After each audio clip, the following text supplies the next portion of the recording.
Assalamualaikum warahmatullahi wabarakatuh. Selamat pagi, Dr. Yulia Sofiatin dan Dr. Sheila Shakila sebagai dokter penguji. Pada kesempatan kali ini, izinkan kami kelompok 8-1 untuk mempresentasikan hasil community project kami, yakni integrasi layanan muskuloskeletal holistik berbasis latihan mandiri. Kelompok 8-1 berwahana di Klinik Yakkes Telkom Buah Batu, Kota Bandung. Perkenalkan, dokter berikut ini adalah anggota kelompok 81, yakni Fahmi Al-Rasyid Balga, kemudian saya Muhammad Nadif Ramadan Ananda Rizky, dan kemudian ada Nabila Tasya Azhara, Saza Nurbaiti, Sesa Azimar Ferry, dan juga Asna Mufida, dengan perseptor yakni Dr. Sheila Shakila dan Dr. Aulia Okti. Berikut adalah skenario klinis yang menjadi salah satu hal yang melatar belakangi community project kami.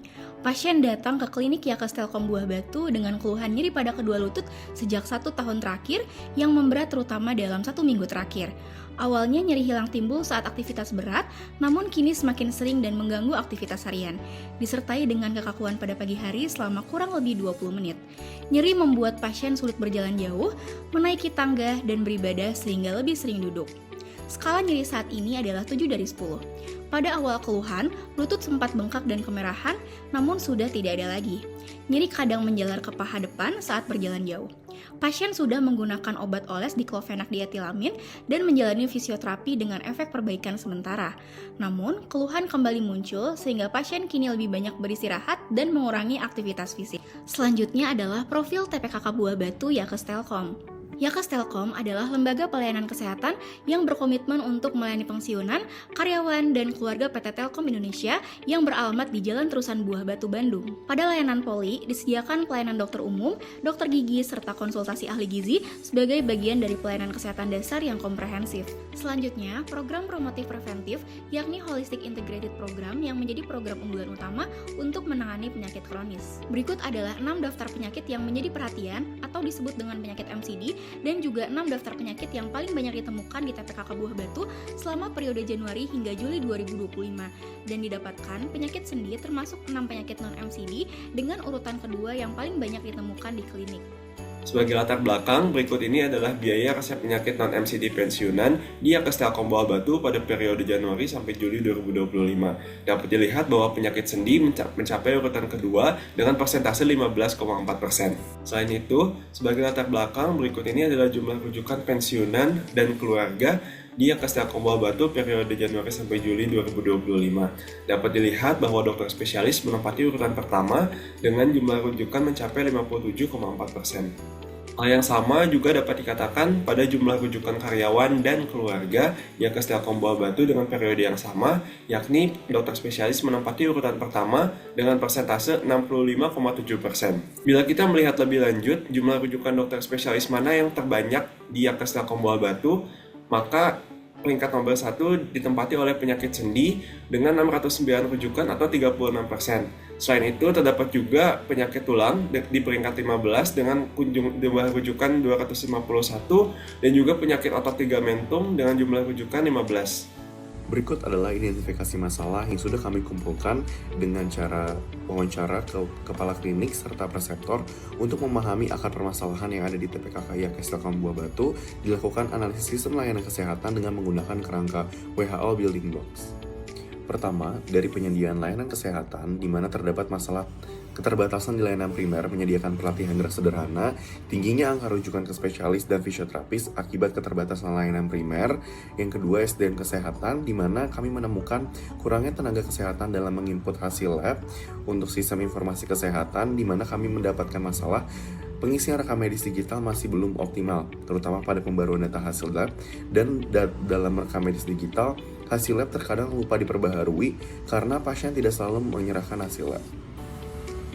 Yang keempat, akses obat esensial. Kami menemukan masalah bahwa obat generik telah disediakan sebagai bagian dari pelayanan farmasi.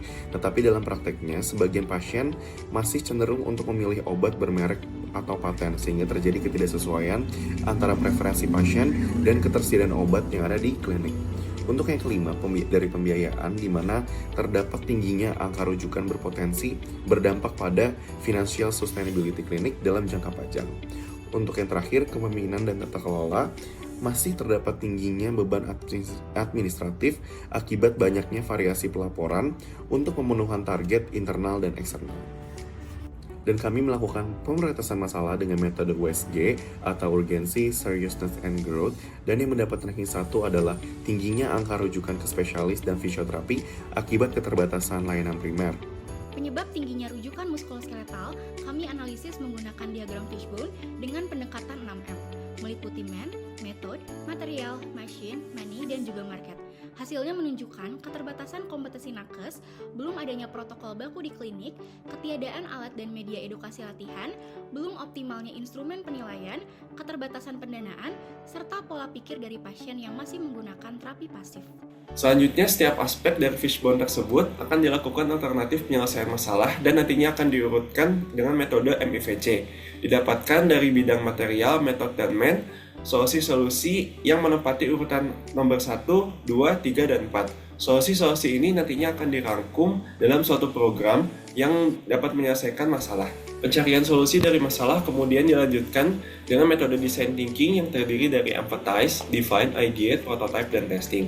Pada tahap empathize, kami menemukan tingginya angka rujukan penyakit muskuloskeletal di Yankes Telkom Buah Batu yang menyebabkan pasien berkali-kali datang ke Yankes untuk meminta rujukan ke dokter spesialis atau fisioterapis. Nantinya ini akan berdampak pada pasien dan juga pada klinik. Di antaranya dampak pada pasien adalah kos yang tinggi untuk mobilisasi klinik dan Yankes, waktu tunggu antrian yang panjang, serta sesi latihan fisioterapi yang kurang berkesinambungan. Yang ini nantinya akan berpotensi menurunkan kepatuhan pada pasien dan juga menurunkan efikasi dari latihan tersebut. Selain itu, dampak ke kliniknya diantaranya meningkatkan biaya rujukan dan menurunkan performa klinik dalam melayani pasien. Maka dari itu, dari IDT sendiri, kami ingin mengintegrasi program terapi muskuloskeletal dan juga pelatihan terhadap tenaga kesehatan di Yankes Telkom Buah Batu, sehingga nantinya kami akan memanfaatkan beberapa resource klinik yang sudah ada, yakni polyholistic dan home visit. Berikut ini adalah data yang menunjukkan kunjungan pasien dengan keluhan muskuloskeletal pada periode Januari hingga September 2025. Berdasarkan data, keluhan terbanyak adalah osteoartritis genu dengan total sebanyak 634 kunjungan, diikuti dengan penyakit artritis lain, radikulopati, low back pain, dan juga myalgia.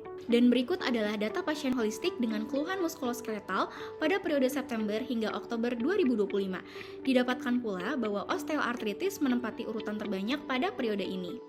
Untuk perencanaan intervensi, kami mengadaptasi model kerangka value-based care yang dikembangkan oleh Theisberg, di mana dalam perencanaan ini kami pertama-tama berangkat dari memahami kebutuhan pasien, kemudian kami mendesain solusi komprehensif yang melibatkan pembentukan tim, kami menentukan perangkat penilaian output dan menjalin kolaborasi dengan beberapa pihak, yakni TPKK Yankes Telkom Buah Batu dan Rumah Sakit Hermina Arca-Manik. Lebih rincinya, perencanaan ini disusun dengan kerangka logic model yang meliputi input atau sumber daya berupa dokter muda, poliholistik, fisioterapis, dan spesialis kedokteran fisik dan rehabilitasi Rumah Sakit Hermina Arca-Manik dengan scoring WOMAC untuk menilai derajat keparahan penyakit. Yang lebih rincinya akan kami jelaskan kemudian. Dalam pilot project ini, kami memfokuskan untuk mengelola penyakit dengan diagnosis terbanyak, yakni osteoartritis, di mana dalam kegiatan ini kami mencakup pelatihan, pembuatan handbook dan follow-up melalui WhatsApp dan kunjungan rumah, serta penilaian perbaikan gejala osteoartritis dengan scoring WOMAC sebagai salah satu output yang kami nilai. Setelah perencanaan kegiatan, kami melakukan pelaksanaan dari community project. Berikut merupakan outline project kami yang merupakan rangkaian beberapa kegiatan yang saling terintegrasi, diantaranya pelatihan kompetensi bersama SPKFR dan fisioterapis, lalu penyusunan instrumen yaitu pembuatan handbook dan juga Google Form, dan untuk inti kegiatannya yaitu pelaksanaan latihan pada pasien, serta penyusunan algoritma klinis sebagai panduan standar bagi klinik ke depannya. Lalu untuk time chart kegiatan, di mana program ini dilaksanakan selama 4 minggu efektif yang diawali dengan tahap persiapan yang difokuskan untuk persiapan materi dan juga koordinasi tim. Lalu untuk minggu ke-0 dilakukan screening awal, assessment skor WOMAC, serta edukasi latihan gerak di polyholistik. Untuk minggu ke-1 merupakan tahap home visit dan juga penyesuaian lingkungan latihan. Lalu untuk minggu kedua dan ketiga dilakukan pemantauan jarak jauh melalui WhatsApp. Dan untuk minggu ke-4 dilakukan evaluasi akhir melalui pengukuran ulang skor WOMAC dan penentuan tindak lanjut. Dalam proyek ini kami juga menyusun beberapa produk untuk mendukung pelaksanaan dan selanjutnya dapat dimanfaatkan oleh klinik. Yang pertama adalah formulir digital untuk screening gejala, anamnesis singkat, dan juga scoring WOMAC sehingga data pasien dapat terdokumentasi dan mudah dipantau. Selain itu kami juga membentuk akun WhatsApp sebagai platform follow-up untuk memantau perkembangan pasien dan menjaga komunikasi secara praktis dan berkelanjutan. Lalu kami juga menyusun handbook latihan dengan bahasa sederhana dan ilustrasi agar pasien dapat melakukan latihan mandiri di rumah dengan benar. Kami juga membuat algoritma penanganan muskuloskeletal yang dapat dijadikan standar panduan klinis untuk klinik ke depannya. Untuk outcome atau dampak jangka panjang dari program yang kami harapkan adalah diantaranya terdapat peningkatan dari outcome klinis yakni berkurangnya kunjungan terkait keluhan muskuloskeletal, outcome ekonomis yakni menurunnya beban pembiayaan klinik, dan outcome humanistik yakni meningkatnya kualitas hidup pasien. Kami membagi indikator keberhasilan community project kami dengan membagi menjadi indikator input, indikator proses, dan indikator output. Berikut adalah indikator input kami. Yang pertama, instrumen WOMAC berbahasa Indonesia sudah siap sebelum intervensi dilakukan. Yang kedua, mendapat narasumber sesi pelatihan kepada dokter muda, yakni dari spesialis KFR atau fisioterapis. Yang ketiga, 100% kelengkapan dasar di poliholistik berdasarkan checklist tersedia sebelum program berjalan. Yang terakhir, dokter muda mampu mengoperasikan aplikasi desain untuk membuat handbook. Untuk indikator proses, yang pertama, terlaksananya pelatihan-latihan lutut oleh spesialis KFR minimal 1 kali atau fisioterapis minimal 1 kali kepada dokter muda. Yang kedua, seluruh dokter muda mengikuti sesi pembekalan awal dengan spesialis KFR dan fisioterapis. Yang ketiga, follow up seluruh pasien melalui WA dilakukan minimal 2 kali selama periode intervensi. Yang keempat, 100% pasien mendapatkan home visit minimal 1 kali. Yang kelima, pengukuran WOMAC dilakukan pada seluruh peserta sebelum dan setelah intervensi. Untuk indikator output, yang pertama, jumlah dropout pasien kurang dari 20%. Yang kedua, tersebar handbook kepada seluruh peserta. Yang ketiga, penurunan skor WOMAC sebelum dan sesudah intervensi menunjukkan angka yang signifikan secara statistik. Yang terakhir, seluruh pasien yang menyelesaikan seluruh rangkaian program melaporkan adanya perbaikan secara subjektif berdasarkan hasil wawancara akhir. Berikut ini hasil dari kegiatan kami. Di kegiatan ini diikuti pasien dengan rata-rata usia 68 tahun, mayoritasnya perempuan, dan 65% belum pernah dirujuk. Dari 17 orang yang mengikuti program pelatihan ini, terdapat 14 orang yang mengikuti program hingga akhir. Berikut merupakan hasil analisis skor WOMAC di mana didapatkan penurunan signifikan skor WOMAC total pada peserta yang diikutsertakan. Penurunan skor WOMAC yang signifikan juga terlihat pada skor subskala nyeri dan subskala fungsi fisik. Berikut merupakan hasil wawancara pasien pada saat tahapan follow-up di minggu keempat. Secara umum, pasien menyampaikan adanya penurunan keluhan nyeri serta perbaikan fungsi setelah mengikuti latihan mandiri yang diberikan. Berikut adalah data akhir hasil wawancara berdasarkan nyeri dan kekakuan yang dirasakan. Sebanyak 71,4% merasakan nyeri dan kekakuan sudah berkurang. Lalu, sebanyak 7,1% merasakan nyeri namun kekakuan sudah berkurang. Sebanyak 14,3% merasakan nyeri berkurang namun kekakuan masih terasa. Selanjutnya, sebanyak 7,1% merasakan nyeri dan kekakuan masih terasa. 4 dari 4 indikator input kami berhasil tercapai. 4 dari 5 indikator proses kami berhasil tercapai, namun terdapat satu indikator yang belum tercapai, yaitu jumlah pasien yang mendapatkan home visit belum mencapai 100%. 3 dari 4 indikator output kami sudah berhasil, tetapi terdapat satu indikator yang belum berhasil, yaitu jumlah pasien yang melaporkan adanya perbaikan melalui wawancara belum mencapai 100%.